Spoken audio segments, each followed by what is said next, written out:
Dear in Christ, வேதம் சொல்லுகிறது, மீகா 4ஆம் அதிகாரம் வசனம் 13, சீயோன் குமாரத்தியே, நீ எழுந்து போராடி, நான் உன் கொம்புகளை இரும்பும் உன் குளம்புகளை வெண்கலமுமாக்குவேன்.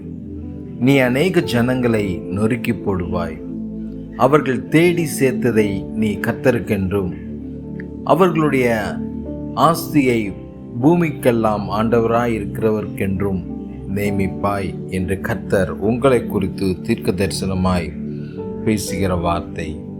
உங்கள் வாழ்க்கையில் இருக்கிற எல்லா அடிமைத்தனத்தின் நுகங்களையும் கர்த்தர் முறித்து, எல்லா பயத்தின் காரியமும் திகிலும் காரியமும் உங்களை விட்டு விலகி போக கர்த்தர் உங்களுக்கு ஒரு தெய்வீக அதிகாரத்தை அளித்து உங்களை பலப்படுத்துகிறதை நான் உணர்த்துகிறேன்.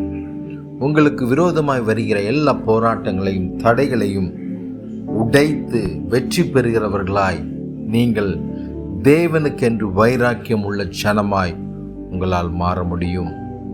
தேவனுடைய ராஜ்யத்திற்கென்று தேவனுடைய சித்தத்தை செய்கிற பிள்ளைகளாய் உங்களை கர்த்தர் முன்குறித்து வைத்திருக்கிறார்.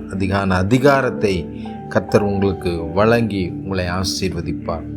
எல்லா சூழ்நிலையிலும் தேவனை பிரியப்படுத்துகிற பிள்ளைகளாய் உங்களால் வாழ முடியும் என்பதை நீங்கள் உணர்ந்து கொள்ளுங்கள். உங்கள் மேலே தேவ அக்கினி, தேவ அபிஷேகம் இருப்பதை நீங்கள் உணர்ந்து கொள்ளுங்கள். தேவனால் பயன்படுத்தப்படுகிற ஒரு நல்ல பாத்திரமாய் உங்களால் மாற முடியும். உங்களை கர்த்தர் அப்படி மாற்றி இருக்கிறார். எல்லா பயத்தின் சிந்தைகளும், எல்லா தேவையில்லாத அடிமைத்தனத்தின் நுகங்களும் உங்களை விட்டு முறிந்து போவதை நான் உணர்கிறேன்.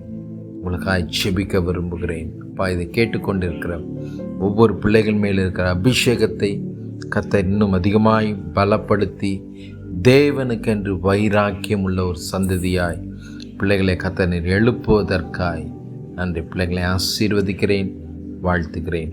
இயேசுவின் நாமத்தில் பிதாவே.